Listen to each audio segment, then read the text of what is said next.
Hei, anak muda, jangan kasih lihat ibu-ibu. Woi. Kalau kau kencing, tidak dapat air, bagaimana caranya? Kalau dalam hutan, kau ambil daun 3 lembar. Jangan kasih lihat ibu-ibu. Ambil daun 3 lembar. Daun pertama, gosok ke bawah. Jangan kasih lihat ibu-ibu, jangan lihat ibu-ibu. Daun kedua, ambil lagi, gosok ke atas. Ambil daun ketiga, gosok ke bawah. Begitu caranya gosok. Jangan kau gosok begini, tambah kotor. Dan ingat, sebelum kau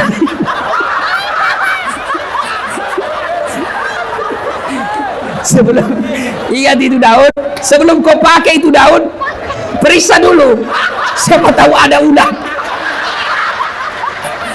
Hancur kau beleng-beleng.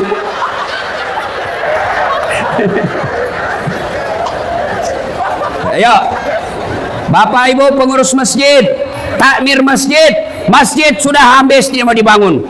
Sound sistemnya baik, karpetnya baik, sudah ber-AC, tidak ada lagi pembangunan, tapi ada saldo kas 100 juta sampai 150 juta. Maka Bapak wajib cari anak fakir miskin yang ada di sampingnya, anak yatim piatu yang ada di sampingnya, biayai ongkosi sekolahnya. Maka itu jalan yang tepat. Maka tepat sekali wali kota mendeklarasikan pemerintah peduli anak yatim. Saya tanya Pak Wali, bagaimana idenya ini? Dia bilang, kan gampang. Kalau kita orang Islam, kalau Allah sudah sayang sama kita, kecil memakmurkan rakyat. Ya memang betul. Al-Quran menjelaskan, walau anna ahlal qura amanu wattaqau la fatahna alaihim barakatim minas samai wal ard.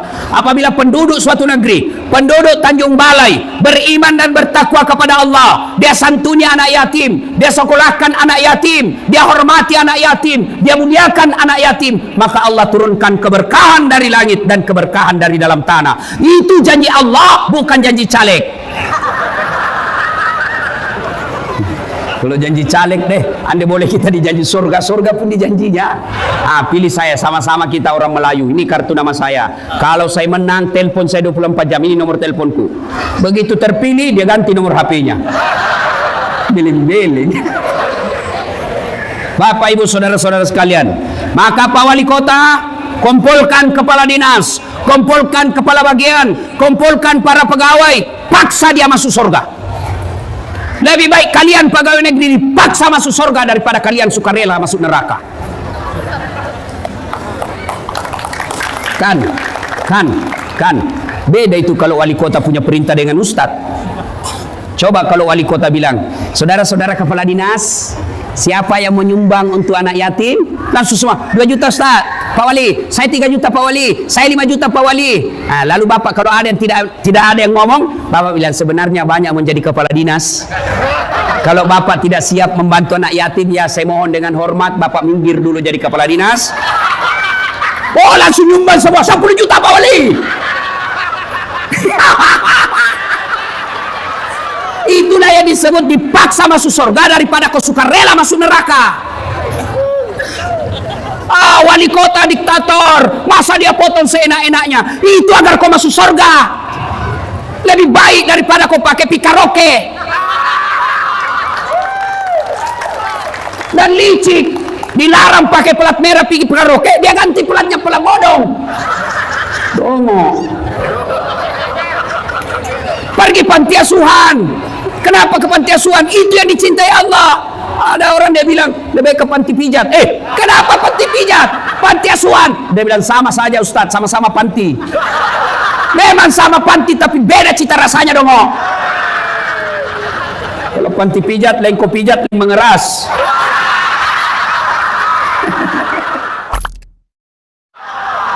Woi anak muda. Kalian yang sudah punya KTP, jangan lagi kau terhasut kalimat yang mengatakan tidak usah kau urus politik. Jangan, salah kalian kalau tidak mau urus politik. Bodoh orang kalau bilang apa itu politik kotor. Kalau politik kotor tidak ada orang sarjana politik. Ya, jangan lagi kau berpikir tidak usah urus pilkada, tidak usah kau pergi nyoblos. Goblok. Tahu goblok? Beleng-beleng. Tahu beleng-beleng? Dongo.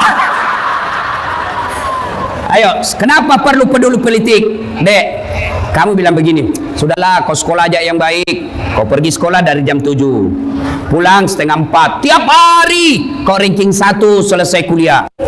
Kau juara umum di kampusmu, IP-mu 3,9. Tapi yang memegang pemerintah di kotamu, wali kotamu tidak peduli lapangan kerja, maka lebih banyak orang luar masuk menjadi kerja di sini. Kalian menjadi pengangguran, kalian IP-mu 3,9. Makanya, Ibu, di mana-mana pilkada banyak pemilihnya perempuan. Di mana-mana pemilih lebih banyak perempuan, termasuk di Tanjung Balai ini.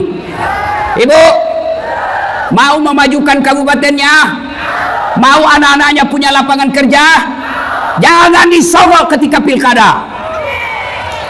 Bisa, Ibu? Maka orang yang dapat sogok ketika pilkada kena mati kau dalam keadaan kafir. Termasuk anggota DPR yang terpilih karena nyogok.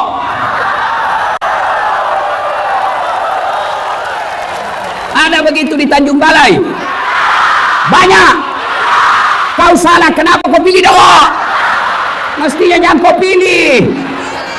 Woi, Bu, woi. Nabi selesai perang Badar. Perang Badar, ada sahabat meninggal. Sahabat yang lain yang hidup berkata, Allahu Akbar, dia masuk surga. Allahu Akbar, dia mati syahid. Allahu Akbar, bidadari di surga menunggunya. Nabi berkata, dia masuk neraka.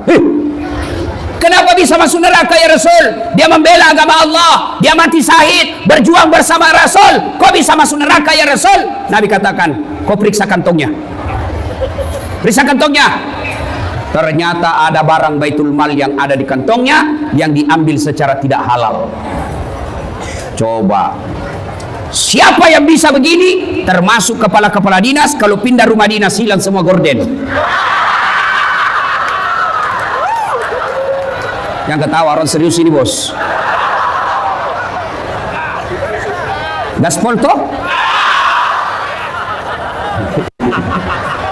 Wakala idan, Allah kemudian berfirman, Bismillahirrahmanirrahim. Ya ayyuhalladzina amanu dukhulu fis silmi kaffatan wa la tattabi'u khutuwatis syaitan innahu lakum aduwwum mubin.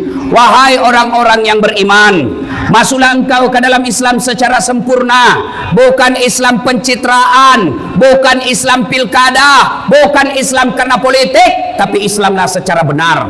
Hati-hati masyarakat kita. Banyak masyarakat kita ditipu oleh penampilan pencitraan. Ketika mau pilkada, solehnya itu politisi luar biasa, pakai songkok, pakai gamis, pakai serban, Allahu Akbar, tapi tidak pernah didapat di masjid. Bukan wali kota sini, bukan. Islamlah secara benar, dan janganlah engkau ikuti langkah-langkah setan, karena sesungguhnya setan itu musuh yang nyata bagi kalian. Ketika ibu melihat video saya mengajak tabligh akbar malam ini, ketika adik-adik sekalian melihat video saya di WhatsApp, di Instagram mengajak datang pada deklarasi ini, setan menggoda, jangan kau datang, lebih kau tidur, tinggal saja di rumahmu. Maka bapak ibu yang tidak datang kalah dengan setan. Tapi bapak ibu yang datang ini alhamdulillah berhasil mengalahkan setan yang di rumah. Alhamdulillah. Tapi apakah ibu bapak setelah duduk di sini, adik-adik setelah duduk di sini setan putus asa? Tidak, dia goda lagi kamu. Jangan dengar ceramah, pegang HP-mu. Maka orang-orang yang pegang HP itulah orang yang kena godaan setan.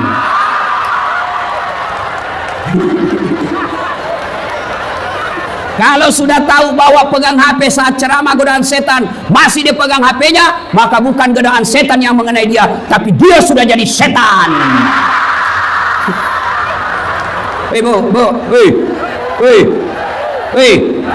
Simpan dulu HP-nya, Bu. Selama ibu pegang HP, pasti bunda dengar ceramah. Sudahlah, ndak usah dulu ber-WhatsApp. Jauh-jauh kasihan saya datang ke sini baru kau ndak dengar saya ceramah, kasihan. Selama ibu pegang ceramah begini, handphonenya pasti yang kuperhatikan monitor HP-mu. Kau ndak dengar ceramahnya Ustaz. Siaran langsung juga di Facebook. Baru umurnya sudah hampir 55 tahun. Pakai siaran langsung juga Facebook. Baru cuma 2 penontonnya. Beleng-beleng. Woi bu, woi, siapa itu HP-mu? Ibu-ibu yang tidak mau pegang simpan HP-nya, yang pegang HP-nya selama saya ceramah, saya doakan suaminya kawin lagi. Kenapa bapak-bapaknya amin? Ibu-ibu yang pegang HP, kita doakan, ya Allah kasih jodoh lagi suaminya.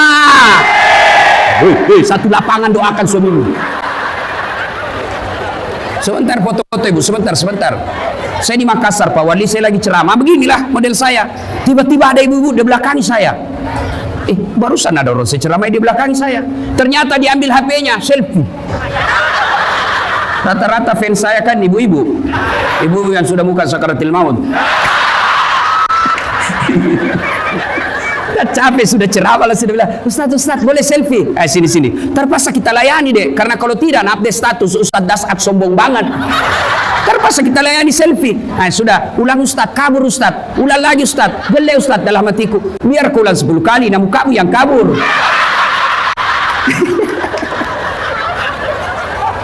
Simpan HP, simpan dulu, simpan. Mohon berkenan Bapak Ibu sekalian, jangan ada yang siaran langsung. Bisa? Boleh bantu saya? Kasihanilah saya, jangan ada siaran langsung. Saya ini Pak, doktor di bidang komunikasi. Ilmu saya, doktor saya sekolah ke luar negeri, itu khusus berbicara, belajar tentang media massa, media sosial. Makanya gelar saya itu panjang betul.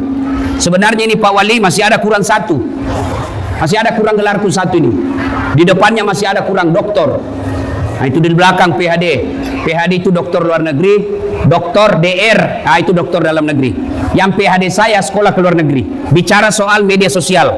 Saya pelajari media sosial Indonesia. Ada orang cari duit, cari nafkah dengan cara apa?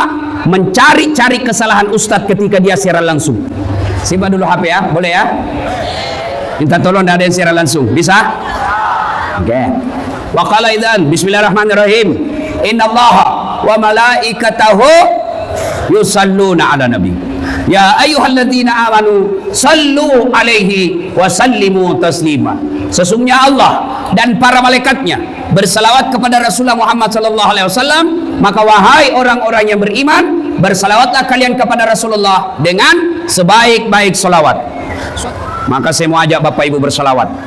Mau? Bisa? Saya mau dengar mana lebih kencang suaranya ibu-ibu dengan bapak-bapak. Bisa? Kita tanding mana lebih kencang. Ayo Bu, yang merasa jenis kelamin laki-laki diam. Kita dengar dulu ibu-ibu. Ayo Bu, jangan mau kalah sama laki-laki. Ikut sama saya Bu. Salatullah ala toha. Kencang ibu, keras di belakang. Yang di belakang. Ala yasin. Alhamdulillah, sudah. Terima kasih Bu. Pak, ini bukan kencang. Ini yang disebut syahdu. Suara begini yang kasih nafsu kita laki-laki.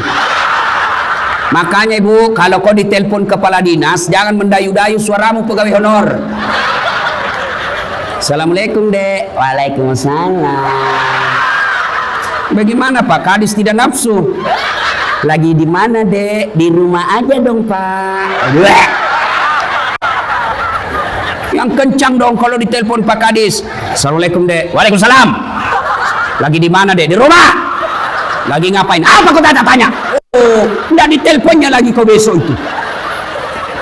Ini telepon. Waalaikumsalam. Caleda.